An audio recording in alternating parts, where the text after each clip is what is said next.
Morning, everyone. Okay, let's begin. We are on Daf Chav Vav Amud Beis, page 26b, and we're going to review a little from what we did yesterday. So we were learning on 26a all about the difference between, or if there is a difference between tefillin and sukkah regarding sleeping outside the sukkah or sleeping with tefillin on. That was a big discussion, and actually before the comparison to sleep to sukkah and tefillin,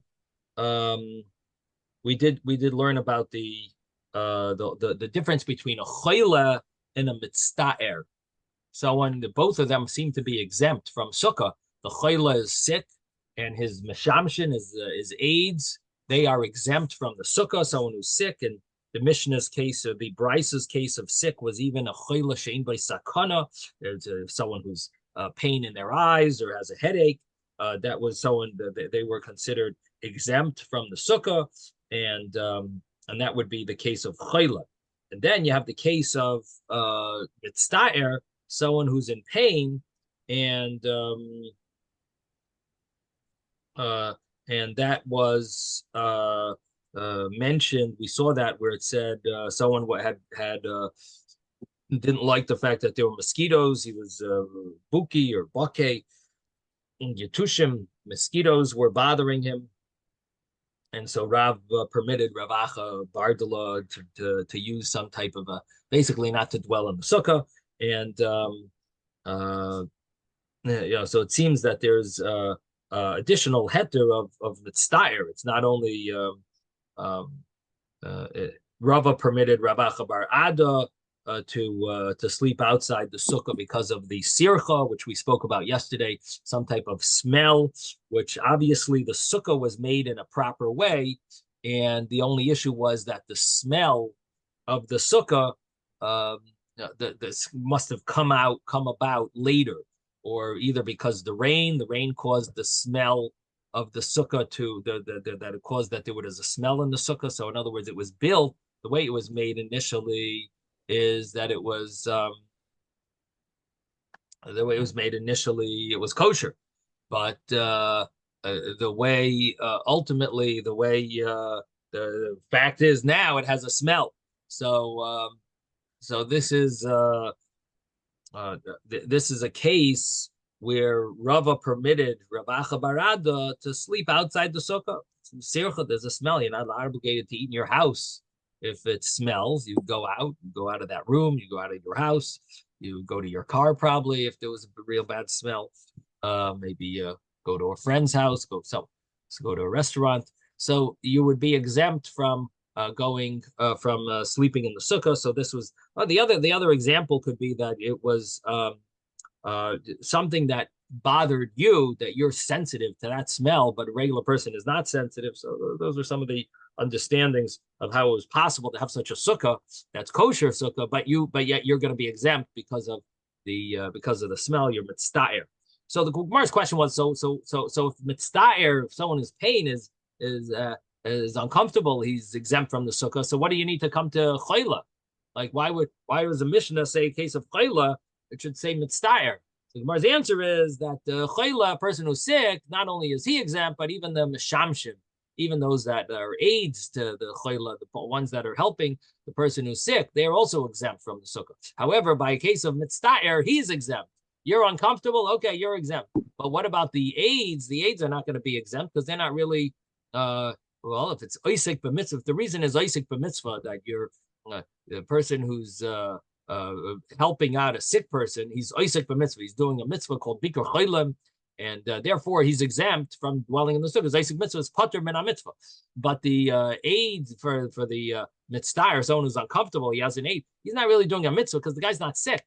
He's not called a choila, so it's not called bikur cholim. So therefore, the aid would not be exempt from the sukkah. That's the anyway. The Gemara's language is simply mitztaer is only the person himself and not the aids. Choila is the person who's sick, is the person who's that it would include all the exemption would also include the aids. Now I explained that this was if you look at it in the if you think about it with the rule the rule that we've been discussing, which was Oisek b'mitzvah, pater min mitzvah, so you could fit that here and it would explain it. What is that? Now, of course, not my own insight. This is one of the commentaries. This is one of the way the Levush learns it. That's Oisek b'mitzvah is pater min mitzvah, that if you're involved in a mitzvah, you're exempt. So the person who's helping out the chayla, he's exempt because he's doing a mitzvah. He's helping out the sick person. He's bikur chaylim. And so the other person who's helping out the mitzvah is helping out the person that's uncomfortable. He's not really doing a mitzvah. So he is not going to be exempt from the sukkah. Now, the problem with that pshat is what happens if the person gets paid? If the aid for the chayla is getting paid, so the commentaries say, then you're not really doing a mitzvah. You don't really call that bikur chaylim. You call that you're doing your job, you're working, but would you really be exempt from the sukkah? That's not the oisik. You wouldn't use the term. You wouldn't call that oisik b'mitzvah pater min pater. Why are you calling that oisik b'mitzvah pater min mitzvah? So you could say, well, the Gemara is talking about where you're not getting paid, but the commentaries don't like that because they say, why didn't the Gemara differentiate? The Brisa say if you're not getting paid, then you're exempt. Oisik mitzvah is pater min mitzvah. So therefore, they learn another pshat. The other pshat that they learn is that the rule of dwelling in the sukkah is supposed to be similar to your house. Teishvu kiein taduru. And what does that mean? That in your house, if you would leave your house to help out someone else. So therefore, not because you're doing a mitzvah, but because if someone was in need, someone was sick, so you go and help them. So therefore, you're allowed to leave your sukkah in order to help someone else.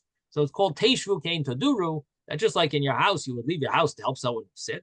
So therefore, you would leave your house. Therefore, you're exempt from the sukkah because it's only obligation of sukkah is only similar to how you would live in your house. So then they say, but based on that, would you help someone who needs some help? Someone is mitzvah, someone is in pain, they're not sick, but you'd also leave your house there. So there also you should be exempt. So that's the question on that pshat. That if you would leave, if it's all about leaving your house because you would leave your house to help someone who's sick, so you'd also leave your house to help someone who's mitzvah. They need your help, So that's a little question about how that works. That if the person needs you, seemingly you would leave your house for that as well. So, so they have the terutzim. I mean, what it seems like the point is that maybe a chayla, even if he doesn't need you, but just the fact that you're there to help him out in case he might need you. It seems like there's like more of a heter for a chayla, maybe not because he needs you, because he might need you, or you could make it easier. And the mitzvah, if he needed you, maybe you would be exempt, maybe. But here we're talking about a case with the mitzvah, he doesn't really need you. You're going as an extra bonus, I'll make him feel good that you're going, but it's not really a need. So it seems like that would be the reason why the Gemara wants to differentiate that really our Mishnah. Because why did the Mishnah say the chayla is exempt and him and the aids? Doesn't mention about mitzvah. Because mitzvah doesn't have that same rule of chayla. Chayla has an extra element to it where even though you're not needed, you're an aid, you're exempt. Yes, Jeffrey. I want to say that the most common situation is with parents. And so most then is what? It would be a mitzvah. I'm sorry, I'm traveling, so the phone may not be perfect. You say it one more time. The most common situation is what? It would be helping parents. Helping parents. In which case, it would be a mitzvah. Ah. Right. And even you're saying even mitzvah, not only chayla. Correct. Right. Just being there in case. So yeah. So you have to say that we're not talking about that type of case, because then it would be oisik b'mitzvah. then you would say your Isaac and Bikuch in Kibbut of Aim, which is a very it's quite a complicated mitzvah to fulfill it properly. So So you even really in the over ancient time, well, but it would and now take too. over your whole it takes over your whole all your time basically. It definitely should exempt you from a sukkah. Correct. Good Okay. point, Jeffrey. So yeah, we have to say that we're talking about not a case of taking care of parents. I guess that's a good point. We should emphasize that probably if you're taking care of parents, it would probably be exempt with a mitzvah, or even if they're not even in need of anything, they're not mitzvah and they're not anything. It makes a big deal. It's a big difference just to be there. Somebody can talk to you. Somebody can suggest something like, did they eat supper? Right. A lot of issues. Right. Similar to the previous Gemara that talked about these two rabbis who went to the shiur of the Reish Galusa. They said, we don't have to sleep in a sukkah. We're doing a mitzvah of visiting the Reish Galusa, to be Makabel Pnei Reish Galusa, to greet the exilarch and to hear his drasha. So they're exempt from the sukkah. They didn't have to sleep in a sukkah. Okay, yeah, good point, Jeffrey. Okay, so that was the previous Gemara about Choyle in Mitztair. Now, the next Gemara was where we compared sukkah to tefillin, and the first part of it was just talking about eating temporarily out of a sukkah. The truth is, this little piece here, it does have a major impact in halacha with regard to how much are you allowed to eat outside of a sukkah. The law is you're allowed to eat achilas aray, chutz l'sukkah. I'm not talking about people who like to be machmir and they won't even drink water outside of a sukkah, which it mentions in Shulchan Aruch that there is such a chumrah. That's a very nice thing to do. Tavei aleim bracha, they should be blessed. So it's a wonderful thing. People who don't even drink water outside of the sukkah, that's a great special way of fulfilling the mitzvah of sukkah. But according to the letter of the law, you're allowed to eat and drink outside of the sukkah if it's called an achilas ara. The question is, what is achilas ara? So this Gemara that we just learned yesterday really is the source of what are you allowed to eat or drink outside of sukkah. So it says achilas ara. Rabbi Yosef says 2 or 3, and our Gemara says the word beyi, which means eggs. That you will be allowed to eat 2 or 3 eggs. Now, first of all, when you learn that Gemara, the first question that's supposed to come to your mind is, so which one is it? Can I eat 2 outside of the sukkah, or can I eat 3 outside of the sukkah? And are we talking about eggs, eating the actual eggs, or are we talking about bread the size of eggs? Right. So these are some of the discussions that are talked about in the commentaries. But of course, it's a very practical halacha because we need to know what you're allowed to eat outside of a sukkah. And so Rabbi Yosef wanted to say 2 or 3 eggs. Of course, we mentioned yesterday that Rashi doesn't really use the word eggs. He uses seems like mouthfuls or slices. But the Tosha says that even Rashi, even this pshat, even though it seems like Rashi maybe learned a little differently, maybe had a different wording in his Gemara, but nevertheless, it seems like the pshat is the same thing, because how much can your mouthful hold at a time? It's also the size of an egg. So if you say 2 or 3 mouthfuls, it's the same thing as saying 2 or 3 eggs. So therefore, it's not really a difference, even though there might be a difference in wording, but it's basically the same as the wording. It would mean the same thing. So we'll just say 2 or 3 eggs worth of of this achila, of this eating, would be called an achilas ara. So the question is, so why is it 2 or 3? Which one is it? Is 2 considered arai temporary, or is 3 considered temporary? And to that, it basically boils down to another Gemara that talks about what's an achilas keva. What is a permanent eating? And the Gemara there's Gemara in Eruvin, where it mentions that achilas keva, the permanent eating, one opinion says is 3 eggs, and the other opinion says is 4 eggs. So what would achilas arai be? Temporary eating would be 1 egg less, would be less than that. So if a permanent eating is 3 or 4 eggs, and those 2 different opinions, so that would mean that a temporary eating is 2 or 3 egg sizes. So why is it 2 or 3? What it means is there's 2 opinions. It's either 2 according to that opinion, according to one opinion in Eruvin, according to the other opinion, it would be 3. That's why it's 2 or 3.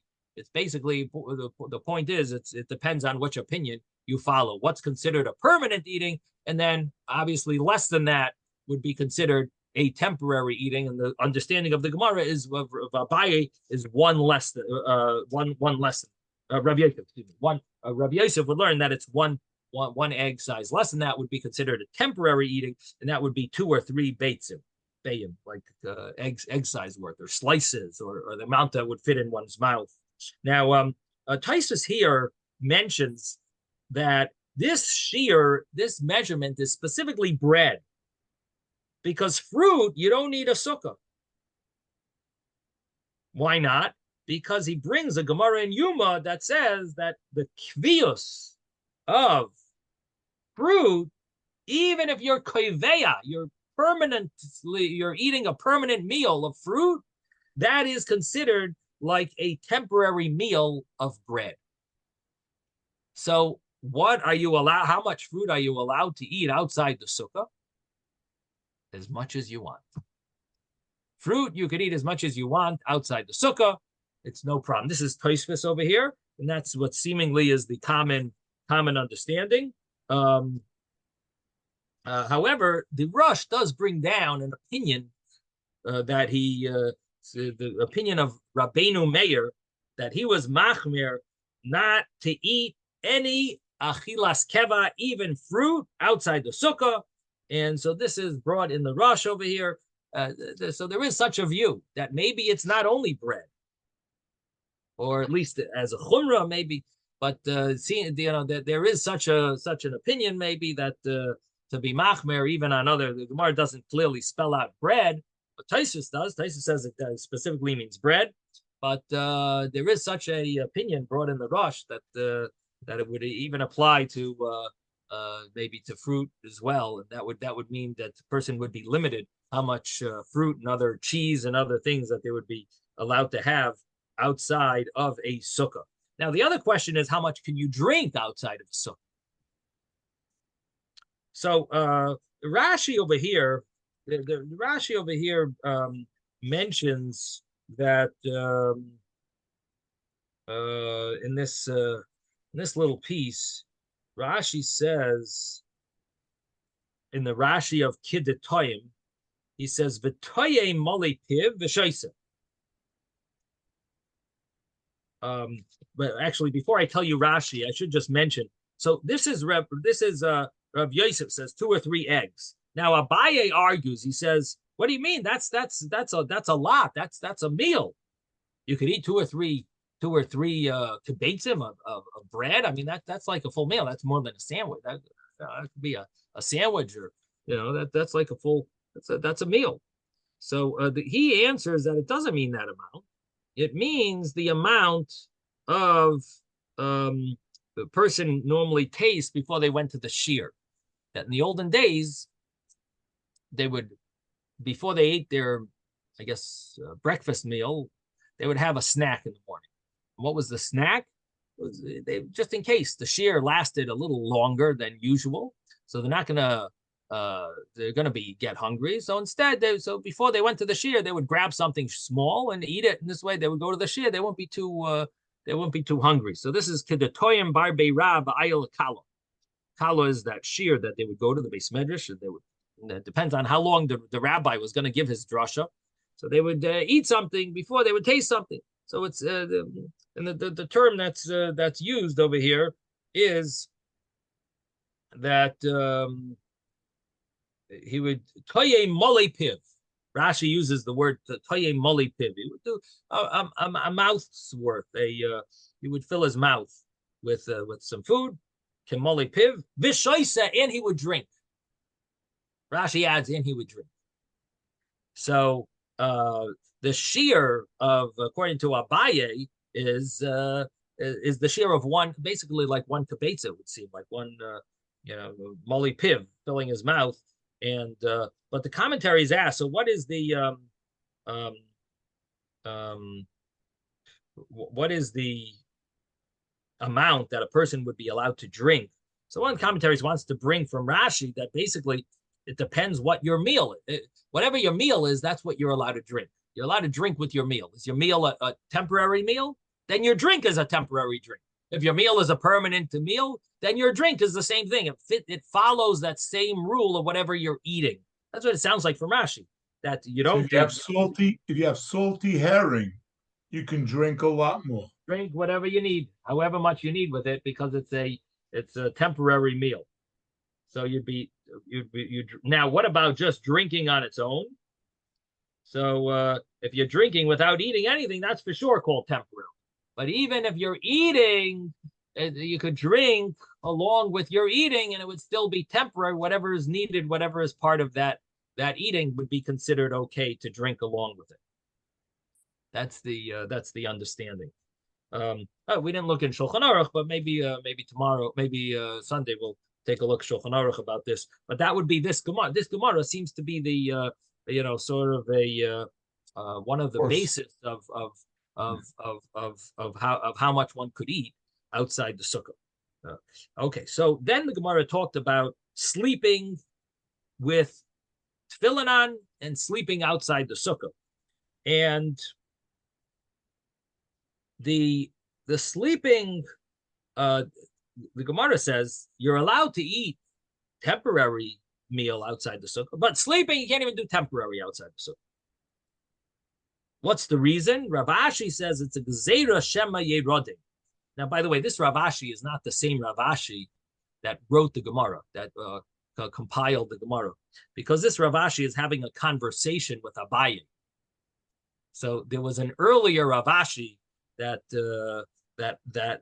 was that's one of the rabbis of the Gemara. That's not the same Rav Ashi. I just thought I'd mention it because how could he have a conversation with Abaye if he was generations later? But so Rav Ashi says that the reason for not sleeping even temporarily in the sukkah, outside the sukkah, is because we're afraid you're going to end up sleeping permanently outside the sukkah, and that would be a problem. So in other words, substantially, permanently, David doesn't like, because it sounds like a person never wakes up. So substantially, so the substantial sleep. I just don't like that. I don't know if it really explains the sleep better. Substantially, I think that there must be a better word for that. I don't want to use permanent, good, but like what? I don't know, regular sleeping. The difference between sleeping and a nap. People should understand that. Okay, we'll say the substantial sleep we'll call sleep, and the temporary sleep we'll call a nap. Nap, right? What about an alarm? But he sets an alarm clock. Okay, I'm only going to sleep for 20 minutes, and then the alarm clock's going to wake me up. That's why. Well, we're going to soon see what the limit is. Exactly why the Rabbanan didn't allow it. We'll soon see what not to do that. We'll soon see what the limit is. But I'm sorry, Ezra. What did you say, Ezra? If he puts the alarm on, it's temporary sleep. That's temporary. Well, we'll soon see what the limit is. But the limit of time. But the Gemara is bothered with, why should a temporary sleep be a problem? Well, sleep outside the sukkah, temporary. Because you can't predict when you're going to wake up. How do you know when the guy's really tired? He thought he's going to sleep for 10 minutes, and 8 hours later he wakes up. But, so this is the thing. What the Gemara is understanding is, in your house, you normally take sleep. You take naps and you sleep. Do you ever sleep outside your house? Well, when you go to shul and the rabbi gives too long of a speech, you fall asleep. When you're sitting back in the car and you're getting bored, you fall asleep.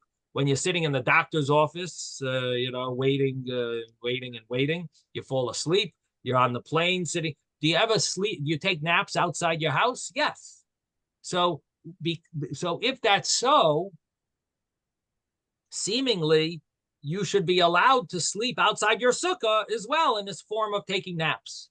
So why should, just like you snack outside your house, so why should there be a problem to sleep temporarily or nap outside your house? Naps you take outside your house. You don't go to sleep outside your house, but you take a nap. So what would be wrong? So that's what the Gemara is bothered with. My timer, what's the reason? And this is on 26a. The Gemara asks the question, my timer, what's the reason? Why can't you take a nap outside your sukkah? It's just like your house. You take naps outside your house all the time. So why can't I take a nap outside my sukkah? So it should be allowed. So on this, Rav Ashi comes and says, no, the Gzeira Shema Yirodem, that we're afraid that you're going to end up falling asleep, a long sleep, and that would be a problem. So the Sfas Emes asks a strong question. He says, well, when you take your nap outside your house, does it ever lead into a longer sleep? Sometimes. So if so, then it's not a problem because it's Teshru Kiein Toduru. Whatever you would do in your house, and you do this outside your house, you should be allowed to do in your sukkah and outside your sukkah. So meaning that, do you take naps that lead into long sleeps? So here also you take a nap that might lead into a long sleep. If you're allowed to nap outside, you're allowed to nap outside your sukkah, and because it's similar to outside your house, that sometimes you nap outside your house, and if that nap sometimes leads into, if in other words, if we're worried over there that it's going to lead into a long sleep, that means. But the thing is, probably because it happens sometimes that you lead into a long. If it happens sometimes that it leads into a long sleep, so then it should be permitted, because you do that you do that even though you live in your house. You sometimes take naps that lead into longer sleeps. In other words, if we should be worried that it's going to lead into a long sleep, it must be that something that sometimes happens. So on this, the Sfas Emes says it must be a Marisayan problem. That's the way he wants to learn this Gemara. That it's not that it's a problem. According to halacha, you should be allowed to take a temporary nap, a nap that leads into a sleep. Occasionally, if that happens, then that means you're allowed to do it in sukkahs, outside your sukkah. But it would be a problem of Marisayan. Marisayan, that people are going to see you taking a long sleep, a real, substantial sleep. Then people are going to say, oh, I guess you're allowed to sleep outside. They don't know. They're walking by. They see you laying there. They don't know. Nap, sleep. Right. So that is the so that's the way the Sfas Emes learns the Gemara. I guess if you don't learn like the Sfas Emes, I guess you would understand that maybe the Chachamim were more machmir, that there's more of a concern. Maybe you normally don't fall asleep into a nap. Doesn't, because if you don't want to learn like the Sfas Emes, that it's only like a Marisayan issue, then you'd have to learn something along the lines of that the sleeping, the nap leading into a sleep is not common. And just by sukkah, like the Chachamim made a gzeira, a more strict gzeira, but it's not something that's common. Since it's not common, you can't call it Teshu Kain Taduru. That you can't really call it a Teshu Kain Taduru. But the rabbis were machmir. They said that it's a gzeira Shema Yerodem. If we start permitting this, you might end up sleeping more for whatever reason. They had a reason to make such a gzeira. So that would be if you want to learn differently than the Sfas Emes, you'd have to come up with some interpretation, understanding of why this gzeira was so important. And you would say maybe a nap doesn't normally lead to a sleep, but nevertheless, the rabbis felt obligated to make such a gzeira. In any event, Abaye asks, he says, why would you be allowed to nap in tefillin? So you're not allowed to nap in this outside the sukkah. You're allowed to nap with tefillin? Shouldn't we be nervous that you're going to sleep? We should be nervous. If you're nervous over here with the rabbis who machmir, don't sleep don't nap because you might fall asleep. Here also by tefillin also should be the same thing. So here, the Gemara has a few ways, 2 ways of interpreting it that we didn't understand the halacha properly. The first way the Gemara says is you're also not allowed to sleep and nap with tefillin. Oh, you quoted that you are allowed to? That's talking about where you hired, where you arranged for someone to be a shomer, someone you told someone to make sure to wake you up. And when you tell someone to wake you up, then it's not a problem. We're not worried that you're going to end up sleeping a shinas keva, a sleep. You told someone to wake you up from your nap, so it's not going to lead into a sleep. So if you do that, it's allowed. And the same thing should apply to sukkah. So there's no difference tefillin and sukkah. We asked the question. It sounded like there's a contradiction. The Gemara's answer is no. This case of tefillin that's allowed, that case is specifically a case that's where you actually arrange for someone to wake you up. So that would mean like an alarm clock should be allowed. If you have an alarm clock that you're going to wake up before the amount of time of that's called a real sleep, and instead it's just called a nap, and you have your alarm clock to wake you up. So if you do that, you should be allowed to do that with tefillin and with sukkah. No, there's no difference between the two. We brought a proof from tefillin, but that tefillin case had a qualification to it. There was a rule that case was specifically in this type of scenario. The Gemara doesn't like that. Rav Basharshia doesn't like that shot. He says, because when it comes to a person, who says that person is not going to fall asleep also? Nah. You got someone to wake you up, but he also needs someone. He also should need a person to check you, to make sure he doesn't fall asleep. Now, the commentaries are bothered with this question actually, because that's a very far-fetched chumrah. Who says you're gonna sleep? Not only you arrange for someone to wake you up. Oh, so you're nervous. That person also, how far do we have to worry? How many concern? That's taking a very extreme. Taking it to quite extreme. That not only you're taking a nap, but we're afraid you're gonna fall asleep. And not only are we afraid you're gonna fall asleep, but we're also gonna be afraid that the person you arranged someone to wake you up, but you're afraid that he's also gonna fall asleep. So the one of the commentaries wants to say that this is specifically about tefillin. Tefillin, we see that the rabbis were extra machmir, so that's why we're nervous even here that we're concerned. We're taking this extra step because we see by tefillin that they seem to have added chumras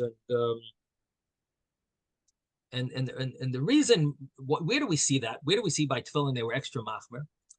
Because in truth, what's the problem with sleeping with tefillin on? It's like that, right? So this one way of understanding it is that sleeping is really no problem to do. Even napping and sleeping, you could sleep with tefillin. The only problem is that maybe you'll pass gas. So the whole problem of sleeping is not really a problem in its own, and still we're being machmir and saying you can't even take a nap. Not because you might fall asleep a long sleep, and you can't take a long sleep because you might pass gas. So we see that we're being so machmer. So the Gemara says if you're so machmer, so then don't even take a nap. That's that because that person also may fall asleep. In other words, we see that we're taking it to an extreme. So the Gemara says maybe there also should be machmer. So here the Gemara has another understanding that it's talking about you put your head in between your knees. That you're going to be so uncomfortable with this nap, it's impossible to fall into a real sleep because of your uncomfort. I'm sorry, Yehuda, you wanted to say something. It sounds like the argument in Yom Kippur, where they that if the wife of the Kohen Gadol dies, right, they have a substitute wife. Right, and what about if she dies? Yeah. Right. It just sounds like the same kind of discussion. Right.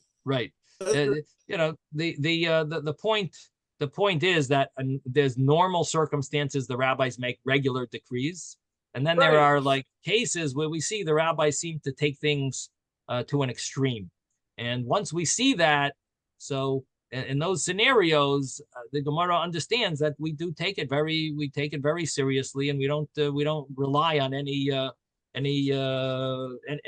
that could happen. We're nervous if something go wrong. We want to cover ourselves completely. But yeah, that's what we basically see, that there are different laws, different types of laws. Some laws we are fine with relying on nature and the norms, and some Right. we take to an extreme. Yeah. Okay, and then when you were talking, I came up with another shaila that if you're for a nap, I understand, but if you're sleeping, don't you have to wash your hands after you wake up? Yeah, but Yeah, and there, yeah. So, Oh, but so if you're you worried have about the the filling on, you just okay. Oh, you mean the tefillin, the straps are going to mean, get wet? wash the Right. we wash the kohanim with the tefillin on.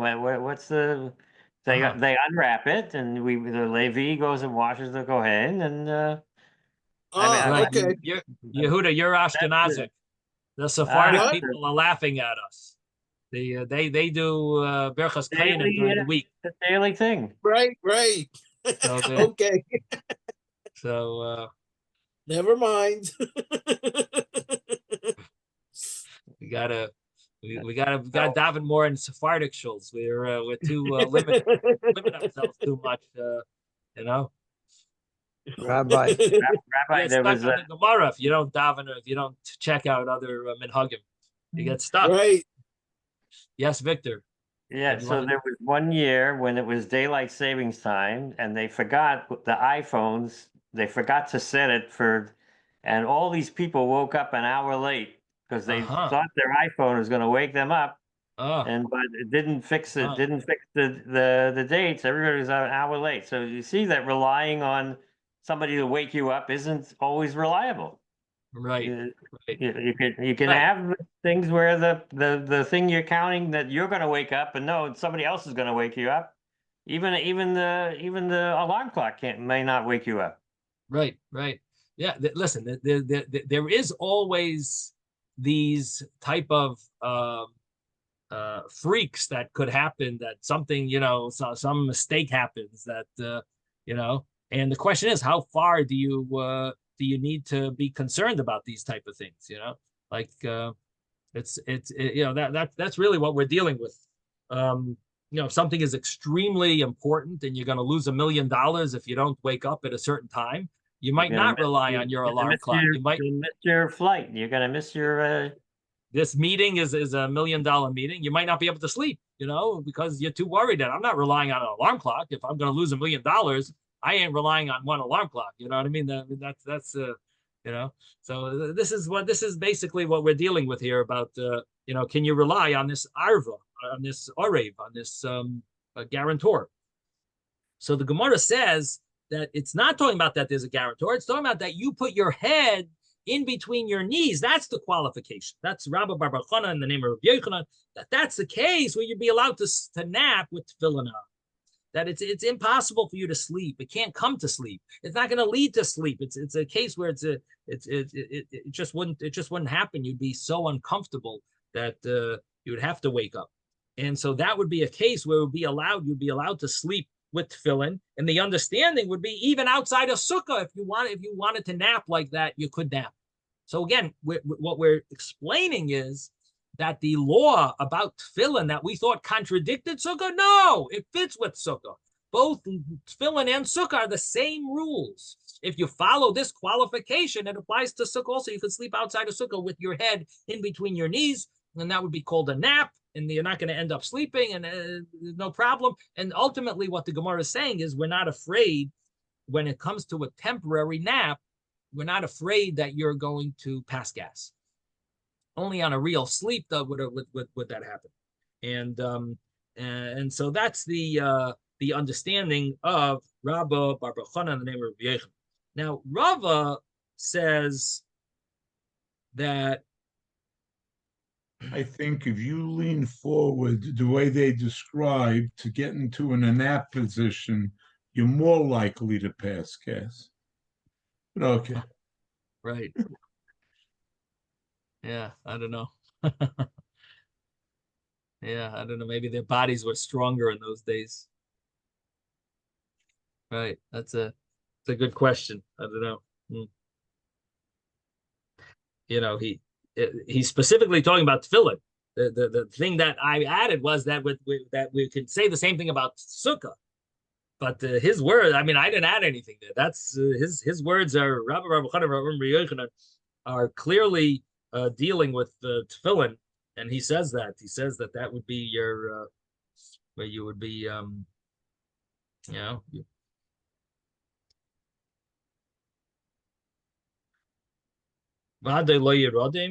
know, that's seemingly his he's explaining the tefillin case. Now, where is the tefillin? Where is it? When is it allowed for tefillin? In other words, with Shana, we said you're not allowed. So he must be going on the tefillin case. So it's pretty clear. It's a good question, Isaac. I don't know. My only answer is that maybe in those days the bodies were much stronger, so they didn't have to worry about. Only with a permanent sleep could that happen. So now Rava argues on Ravashi. So Ravashi said the whole problem is about Shema Yerodim. The problem is that you might end up sleeping. Your nap will turn into a sleep. Rava says no, that's not the problem. Rava says that a nap is called a sleep sometimes. That the difference between with regard to sukkah, a nap and a sleep is really the same thing. If it accomplishes that you are now rested.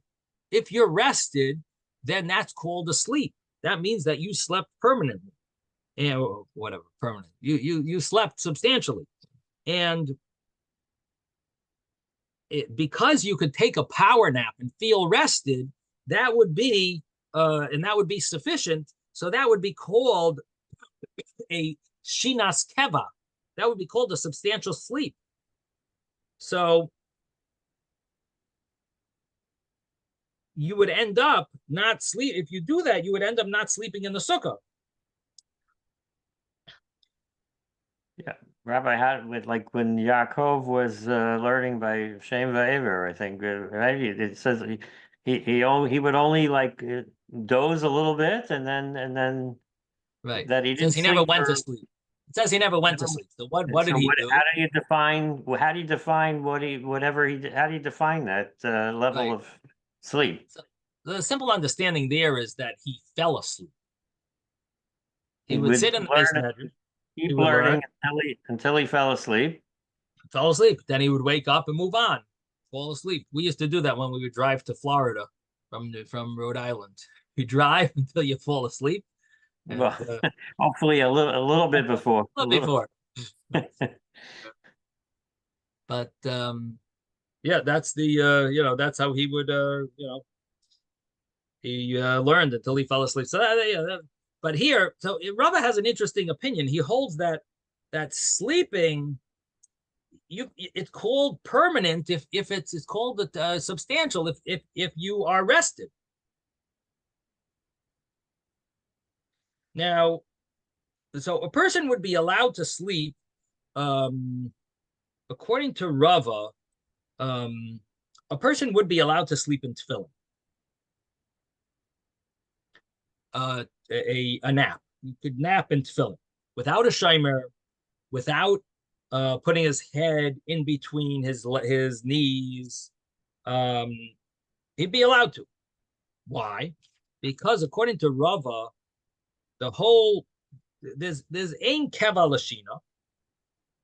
I'm gonna read Rashi over here. Lafisha ein keva lashina. Rava says we're not worried about it's gonna be a permanent sleep, but tefillin is permitted. And sukkah, the reason why it's prohibited a temporary sleep is ein keva lashina. And Rashi says over here, and this Rashi is about maybe 15 lines from the bottom of the page on page 26a. He says ve'ein b'chiluk bein keva la'arai linyan sukkah. Regarding sukkah, there's no difference between permanent or substantial and a nap. She'ein adam kavea atzma l'shim. A person doesn't establish himself for sleeping because sometimes all he does is naps a little and it's sufficient. And therefore, this is called his sleep. And therefore, we would not allow even a temporary sleep or even a nap because it's basically could be called a real sleep. And that would end up being that you slept outside the sukkah. But he says, by tefillin, the reason is the time Hashem yafiach. Problem is about a person might pass gas, but la misham iser shina, it's not a problem of sleeping. B'nei importa, if a person naps a little, he's not going to end up coming to such a situation. You won't end up passing gas. So therefore, the understanding of the Gemara knows Ein Kevel Shina. The Gemara says 3 words. Rava says 3 words, but you have to explain it. So how does that answer the problem? So Rava's basically saying that there's a difference between sukkah and tefillin. Until now, we said there's no difference sukkah and tefillin. Rava comes up and says, no, there is a difference. Sukkah, you can't sleep at all outside the sukkah. Not temporary, not substantial, not napping and not sleeping. And why? Because there's Ein Kevel Shina. There's no such thing as a kvios for sleeping, or it's interesting the wording that he uses. There's no difference between kvios and not kvios. That's one way of translating it. Ein Kevel Shina. He uses these words. There's no kvios for sleeping. There's no established sleeping. What does that mean? So one way you could translate it means there's no difference between kvios and not kvios. It's not important if a person establishes himself or not, because ultimately you end up sleeping. It is what it is. You might end up sleeping a substantial amount and sufficient for what you need, and that ends up being a kvios. So in other words, it's not what you establish, what you planned on at first. It's what ends up happening, and therefore you would never be allowed to sleep outside a sukkah. However, regarding tefillin, it's a different halacha. It's not about sleeping, and it's not about sleeping kvios. It's all about shema yafiach, and that would only apply time-wise. There it goes by time. It goes by there. The issue is that when would a person pass gas? It would only be if it was a certain significant sleep of time.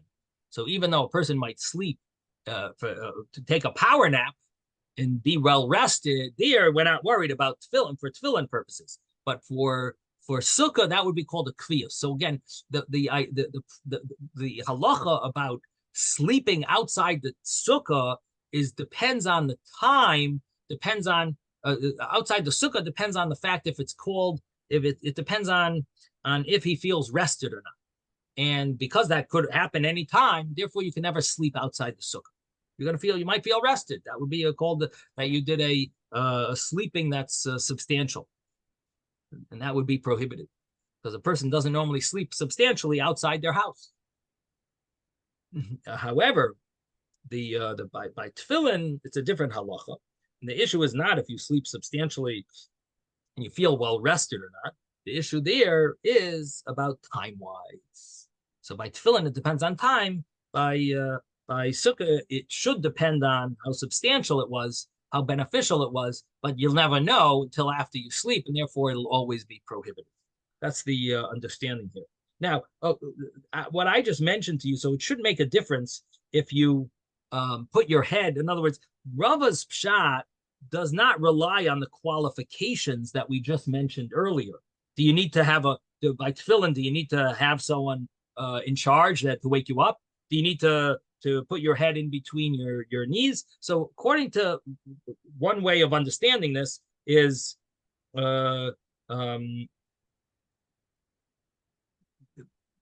least the way they understand in Rashi says that Rava's not afraid that a person might fall asleep, a long sleep. So according to Rava, you're not worried. You don't need these other issues of that you need to do make these changes in order that you don't end up falling asleep. You don't have to worry about these. He's not worried about that. He's not worried that you're going to end up sleeping a long sleep. So because he's not worried about that, you don't have to put your head in between your knees. That's the way Rashi learns. There is another pshat. The way the Ravid learns, he learns a little differently. That Rav is also worried about those other. You still need to follow the qualifications mentioned earlier.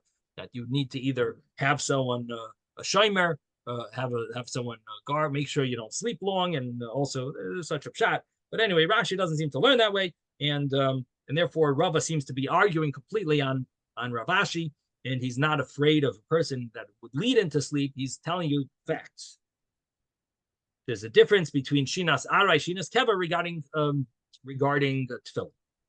Okay, so that's that's this sugya of the difference between sukkah and tefillin regarding sleeping, and what's interesting is how serious the Gemara is about sleeping in the sukkah.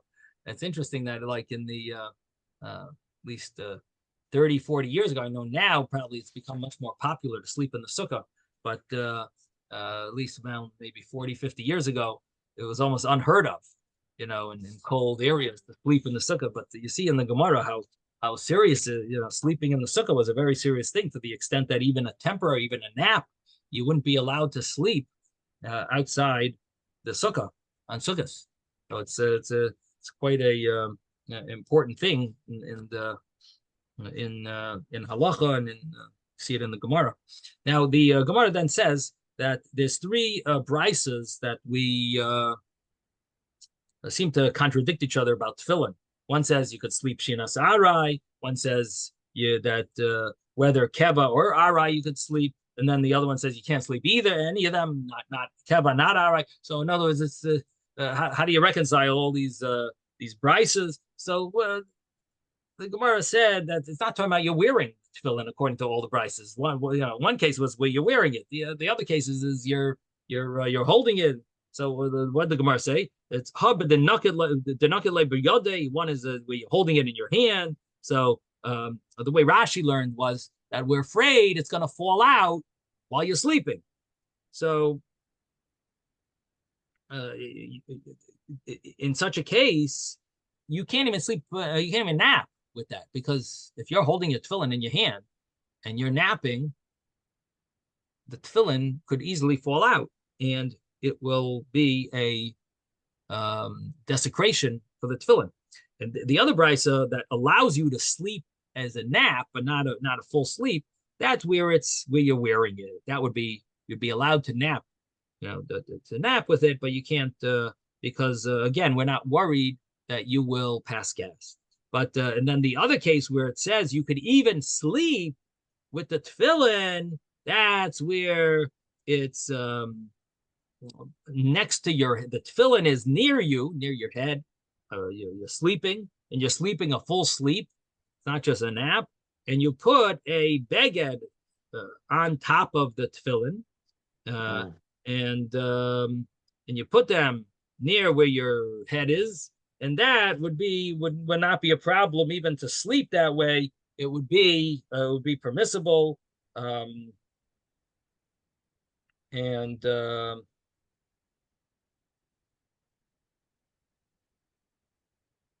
it would be allowed. That would be. Now, what about why do you need to put some type of a cloth around it, on top of it? Why isn't it enough? It's not on you, so sleep with it without the cloth. Like, why do you need the cloth? It should be permissible anyway. So the Tosfos Rid asks this question. He translates the Gemara differently, because he doesn't like this pshat. It's a little surprising. Like, why do you need a cloth around the tefillin? The tefillin is near your head. You're sleeping on the bed. Tefillin is near your head. Why does it need a cloth around it?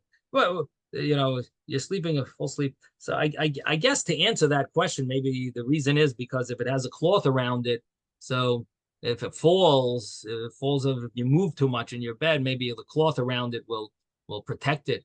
But almost like the covers that we have, for the tefillin, or it just wouldn't be. Maybe it's just more appropriate honor for the tefillin. maybe something along those Did- lines. did- But anyway, Did they not? They didn't have the tefillin bags like we have, but I thought in the times of the Gemara they talk about bags for the tefillin. Did they have? it doesn't say if it doesn't say here if they use that bag. It doesn't seem like it, because if it you'll soon see the way the Taisus Rid learns it. He doesn't use the word the bag, but it could be that it would have the same halacha. So how does the Taisus Rid learn? He learns that if you want to translate these, you want to explain what is the how do you connect the dots? There's the one case where you're not allowed to sleep at all with tefillin. The other case is you can always sleep with tefillin, and the other case is only a nap is allowed. So how do you? So and one of them is talking about that there's a some type of cloth around it or on it. Another one is it's on your head, and another one is you're holding it. So where do you connect the dots? How do you to match the right one with the right halacha? So the way Tosfos Rid says it is that when it has a cloth around it, you're allowed to hold it, because then even if it falls, it's not a problem. So that cloth on it sounds like maybe almost like a bag. If it has a bag in it, if you could say a similar type of thing. If it's in the bag, you could even hold it and you could even sleep a real sleep, because it's covered and it's not a problem. And in fact, the Gra mentions in Shulchan Aruch that has to be a thickness of a tefach. The cover has to have a thickness. So in other words, if it falls, it's protected. It has to have a handbreadth, 4 inches of protection. I don't know what he's thinking. I don't know what the like in today's day and age, a little foam should be good enough for or a cloth. The fact that we have boxes around it also, and we surround it with the ritzua, so it also protects it seemingly. But anyway, he says in Shulchan Aruch. Anyway, so this thing with the cloth around it. This is like similar to what Yaakov was saying. It says over here that he doesn't want to grip the box of the tefillin because he doesn't want to touch it while he's impure. Okay, one second. You're a little ahead of us. That's the next thing about well, you just said no, but you just said about the what's the point of the cloth? Yeah, but at this point, we're not talking about. Okay, yeah, okay, we'll yeah. Yeah. So you're saying that the reason for the cloth is like the Gemara soon talks about carry, but the thing is here we're dealing with okay, maybe. Yeah. Or whatever other secretions you find in a bed. Right. That's the right. idea. You're laying in a bed or whatever with your tefillin on. So, Well, there's only one secretion that you're going to find that's going to make you tummy. No. Why, urine? So so what you want to say is that if you learn the next Gemara and it talks about taking off that you're only allowed to touch the ritzua, the strap, you're not allowed to touch the box. So you're saying if it has this on it, you would be allowed to touch the box of the tefillin. Is that what you're saying? Yeah, it seems like that's what the Gemara is saying. That's the whole point of the cloth. Yeah. Okay.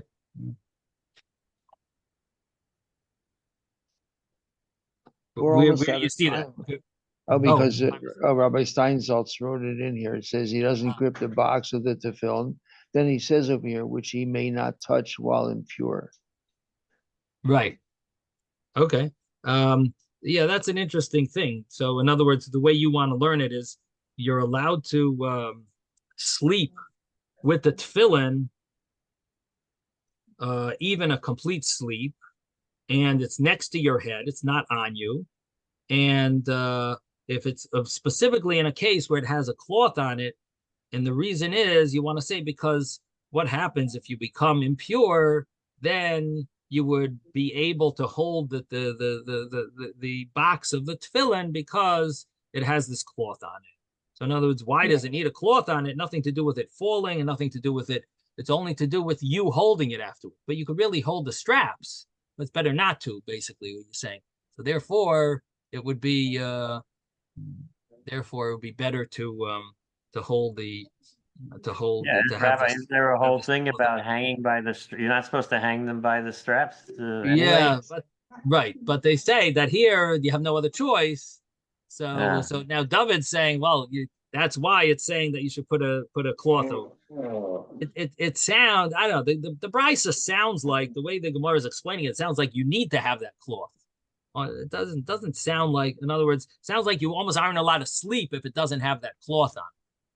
So your example, I'm not sure. I didn't learn it that way, David. You know, I don't know if that's. It sounds interesting that you could maybe answer the question. Anyway, the Tosfos, let me finish this up because my time is up over here. So the Tosfos says that the one that the case where you're allowed to sleep with it, even a permanent sleep, that would be a case where it's covered over with this cloth, and it's even if it falls, you're holding it in your hand, but it's covered with the cloth. No, you're holding it in your hand. Yeah, you're holding it in your hand, and it's covered with a cloth. That would be, you would be allowed to sleep even permanent. And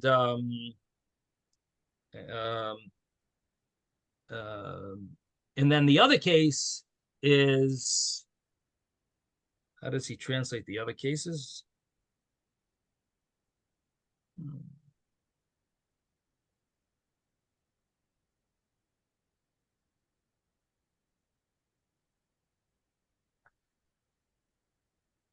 Oh, that if you don't have the cloth, probably if you don't have the cloth, but you're holding it in your hand, then you wouldn't be allowed to sleep even temporarily.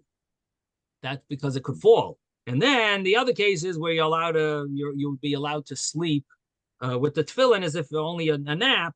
That's because that's when it's on you. When it's on you, you'd be allowed to sleep a nap. So in other words, the difference between the cloth and not the cloth is, if it's going to fall, is it going to be an embarrassment to the tefillin and maybe even damage the tefillin? So that would be the difference. And both of them are talking about you're holding them in your hand. One is it has a cloth, and one it doesn't have the cloth. That's the Tosfos Rid's explanation. It seems like the Rambam has another interpretation that when you're holding it with your hand, so you're allowed to sleep completely as long as it's wrapped around, that it's not going to fall off. And when it's on your head, then you're not even allowed to sleep temporarily. But if it's on your head and there's a cloth on it, then you would be allowed to sleep temporarily, because it would be, you'll remember that the tefillin is on your, because you have this cloth on top of it, it'll like cause you to remember and that the tefillin is on your head, and you won't come to pass gas and so on. So that's the way the Rambam seems to learn. So there are different ways of interpreting. Anyway, bottom line is these do play a role in halacha as to what the when would person be allowed to rest with their tefillin on. It would be especially applicable if a person was in a situation, a circumstance where he couldn't take off his tefillin, and he's hasn't slept in all night and so on. All right, so have a wonderful Shabbos, everybody. Yes, David. Yeah, I think yesterday we got farther. We were talking about the sleep of a horse and all that stuff. Yeah, we did. Yeah. So you sent me something. I have to look at it. Yeah. Yeah, disregard that because I got something even better. Okay, send it. The sleep of a horse is 60 breaths. I found out how long the 60 breaths is. Okay. All right. Yeah, send it to me. I'd like to see it. Sure. Okay. Have a good Shabbos, everyone. Zay gesund. Thank you, Rabbi.